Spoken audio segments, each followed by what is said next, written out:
Camí a l'èxit, amb Imma Àries. Cada día de 4 a 5 de la tarde. Estamos aquí con Carlos González. Buenas tardes. Buenas tardes. Mira, vamos a hacer una breve presentación de ti para que los oyentes sepan un poco quién es, ¿vale? Carlos González Pérez es licenciado en Ciencias Físicas y posee una experiencia de más de 20 años como maestro de matemáticas y física con adolescentes e impartiendo conferencias y talleres sobre crecimiento personal. Ha publicado artículos de divulgación y cuentos e interviene frecuentemente en medios de comunicación. Es autor del libro 23 maestros de corazón, un salto cuántico en la enseñanza. Basada en esta obra ha surgido una película documental entre maestros en la que se muestra, con alumnos auténticos y con el propio autor como profesor, cómo llevar a la práctica su formación de crecimiento personal y social, Educar Empoderando. Actualmente es investigador y divulgador de los nuevos paradigmas científicos, escritor y formador en su mirada Educar Empoderando. Menudo currículum, ¿no? Bueno, dicho así... No está mal. Queremos hablar hoy sobre tu libro, sí, entre otras cosas.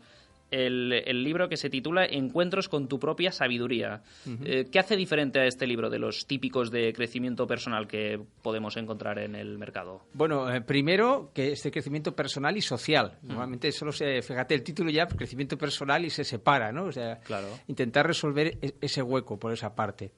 Luego, además, no sigue el autoconocimiento clásico. De ahí que hable siempre de un nuevo paradigma, ¿no? Digamos que el autoconocimiento clásico está basado más bien en un paradigma que hemos vivido todos, podemos llamarle dualidad, pues un paradigma de desconectarnos de nosotros mismos de alguna forma, ¿no? Uh-huh. Y ese crecimiento clásico, por ejemplo, se tiene una idea del ego que es imposible que se ame a sí mismo. Entonces, en este libro hay un capítulo dedicado a cambiar la idea del ego, de forma y manera que el ego no sea un estorbo en nuestro crecimiento personal. Al revés, el ego es el yo. Es decir, lo que tiene que crecer es el yo. Si yo lo aparto, y resolver este pequeño problema que yo he visto en muchas otras obras de crecimiento personal. Y por último, hay también una característica que es a ese crecimiento personal se le da una dirección, una meta, y es despertar nuestro propio sentido de la felicidad. Entonces, para despertar nuestro propio sentido de la felicidad, necesitamos conectar con nuestra propia sabiduría. A mi modo de ver, hay 3 tipos de sabiduría, ¿no? 2 son las clásicas, y esta sería pues la novedad, ¿no? La sabiduría de la experiencia, cuantos más años vives, más sabiduría tienes, ¿no? O sea, está clara, ¿no? Luego hay la sabiduría en autoridades, que es como hemos sido educados.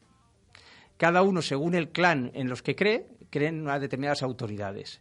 Autoridades espirituales, autoridades culturales o autoridades de crecimiento personal. Sí. Entonces, para esa persona, los sabios son los que dictan las autoridades de los clanes en los cuales se sienta identificado.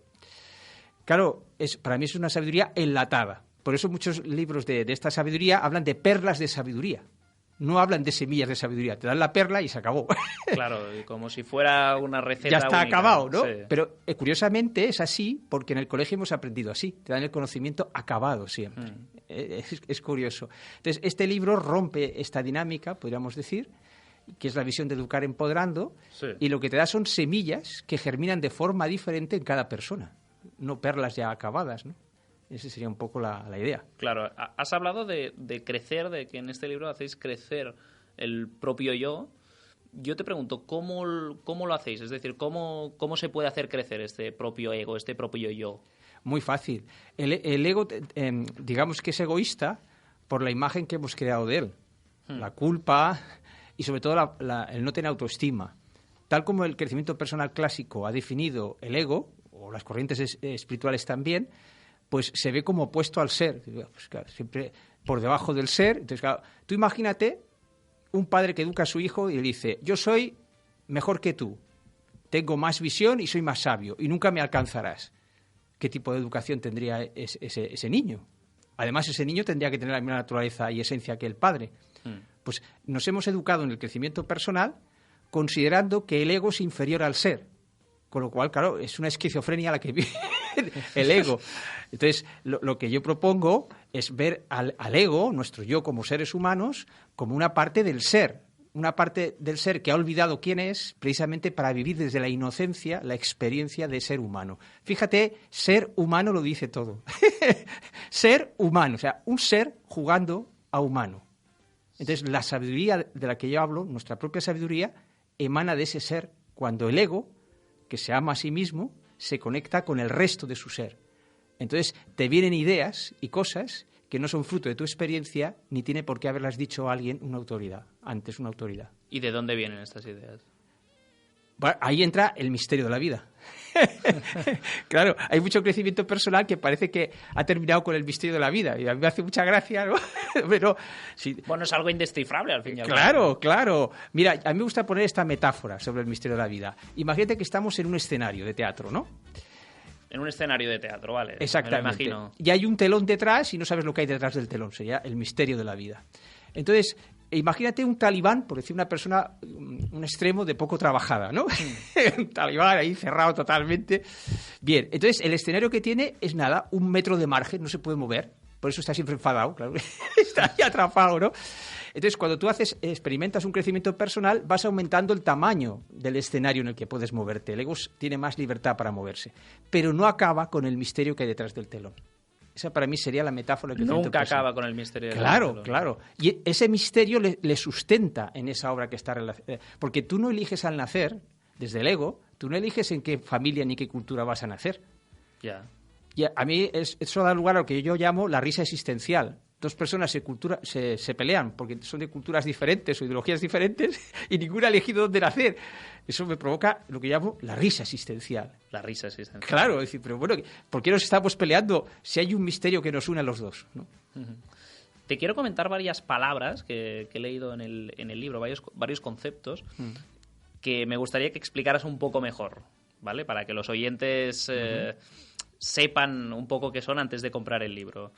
Quiero hablarte de los sentipensares, ¿vale? Te cito textualmente. Los sentipensares son como puntos de anclaje para que tu sabiduría encuentre una entrada a tu mente y puedas así hacerla operativa en tu vida. Descífranos un poco esto. Claro, cuando decimos pensamiento dejamos de lado las emociones, ¿no? Y los sentimientos. Pues un sentipensar es que lleva la semilla de una emoción unida a un pensamiento. Es una mezcla entre sentimiento y pensamiento. Claro, están las dos. O sea, yo ahí no solamente he puesto unas palabras. Quien lea el libro verá que hay conocimiento unido a poesía.